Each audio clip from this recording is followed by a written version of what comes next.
మనల్ని ఉద్దేశించడానికి మన పెద్దలు పూజ్యులు మన దగ్గరికి వచ్చారు. మీ అందరికీ తెలుసు ఈరోజు ఈ రాష్ట్రంలో ఏం జరుగుతుందో. 5 సంవత్సరాల క్రితం ఒక్క అవకాశం అంటే మనం అందరం కూడా గెలిపించడం జరిగింది. మరి ఈ ఒక్క అవకాశాన్ని ఏ విధంగా ఈ రాష్ట్రాన్ని నాశనం చేశాడో మనందరికీ తెలుసు. ఈ రాష్ట్రంలో అన్ని విధాలు వెనకబడిపోయాం.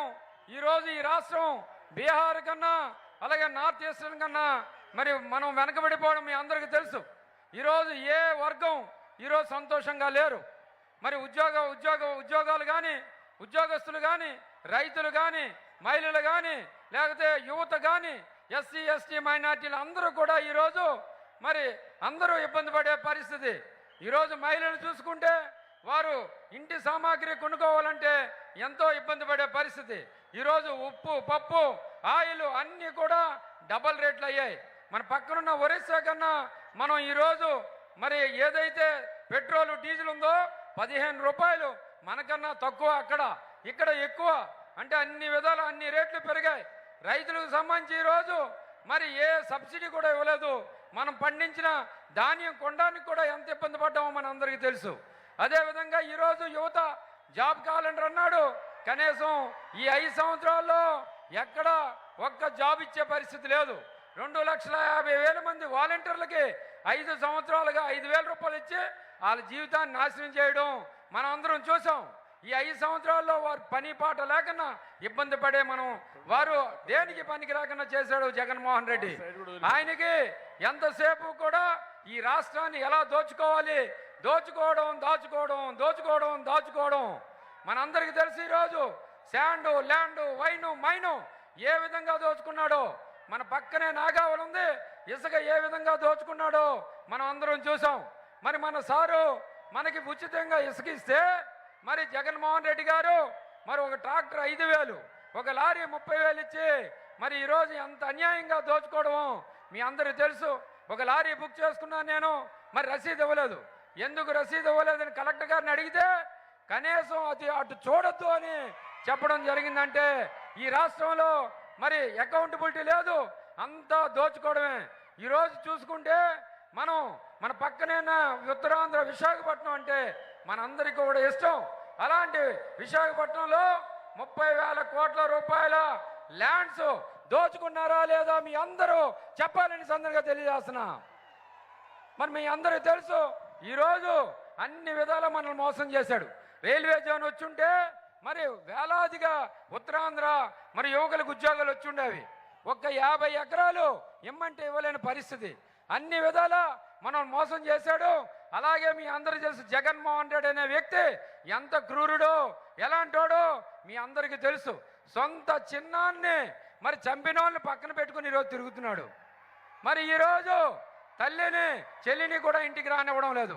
మీ అందరికీ తెలుసు ఈరోజు మరి సొంత బాబాయిని ఎలా మర్డర్ చేశాడో, మరి ఏ విధంగా మర్డర్ చేసిన వ్యక్తిని పక్కన పెట్టుకున్నాడో మీ అందరికీ తెలుసు. సిబిఐ రిపోర్టు మనకు తెలుసు, మన రాష్ట్రానికి తెలుసు, ఈ ప్రపంచానికి తెలుసు.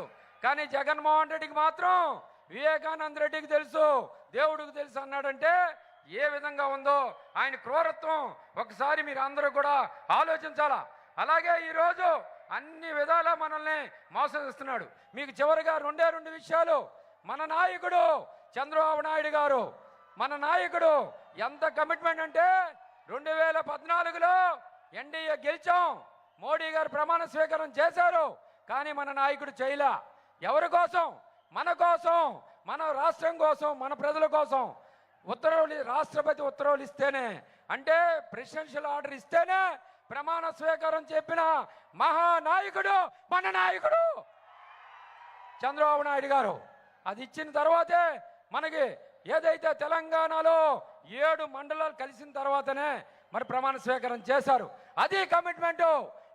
ఒకే ఒక విషయం, మనందరికీ పిల్లలు ఉన్నారు. పిల్లల కోసం ఎమ్మెల్యేల దగ్గరికి వెళ్తాం, మినిస్టర్ల దగ్గరికి వెళ్తాం, జిఎంఆర్ దగ్గరికి వెళ్తాం ఉత్తరం కోసం. అలాంటిది మన నాయకుడు చంద్రబాబు నాయుడు గారికి ఉన్నది ఒకే ఒక అబ్బాయి. కానీ మన కోసం ఎక్కడో అమెరికాలో న్యూఢిల్లీలో ఫైల్స్ పట్టుకొని వెళ్ళి ఎక్కి దిగి మైక్రోసాఫ్ట్ లాంటి కంపెనీల్ని ఈరోజు మరి తెచ్చి హైదరాబాద్లో 2000 మందితో ప్రారంభించిన హైటెక్ సిటీ 40 లక్షల మందికి ఉద్యోగాలు ఇచ్చారు. ఈరోజు తెలంగాణ ధనిక రాష్ట్రం అయ్యిందంటే దానికి కారణం ఎవరు? ఎవరు? ఎవరు? ఈరోజు ఒక విజన్, ఒక ముందు చూపు. ఈ దేశంలోనే ఉన్న రాజకీయవేత్తలు, ప్రజాస్వామ్యవాది మార్గదర్శులు మన నాయకుడు చంద్రబాబు నాయుడు గారిని సందర్భంగా తెలియజేస్తూ, అలాగే 53 రోజులు మనం అందరం కూడా ఇబ్బంది పడ్డాం, ధర్నాలు చేసాం. కానీ ఒకటి తెలిసింది మనకి, మన నాయకుడు కీర్తి ప్రపంచంలో 80 దేశాల్లో చంద్రబాబు నాయుడు కోసం మద్దతు దొరికింది. నాయుడు గారు అంటే ఎంత కృషి చేశారో, రోజుకి 18 గంటలు మన కోసం కష్టపడి ఆ కష్టం యొక్క కీర్తి ఆ రోజు చూసాం మనం. అలాంటి నాయకుడు మన నాయకుడు. ఈరోజు ఈ రాష్ట్రం నాశనం అయిపోయింది. ఈ రాష్ట్రాన్ని ముందుకు తీసుకెళ్లాలంటే మళ్ళీ ఎన్డీఏ ప్రభుత్వం రావాలి, చంద్రబాబు నాయుడు గారు ముఖ్యమంత్రి అవ్వాలి. చంద్రబాబు గారి నాయకత్వం, చంద్రబాబు గారి నాయకత్వం, లోకేష్ గారి నాయకత్వం, పవన్ కళ్యాణ్ నాయకత్వం, మోడీ గారి నాయకత్వం. జై హింద్, జై తెలుగుదేశం, జై తెలుగు.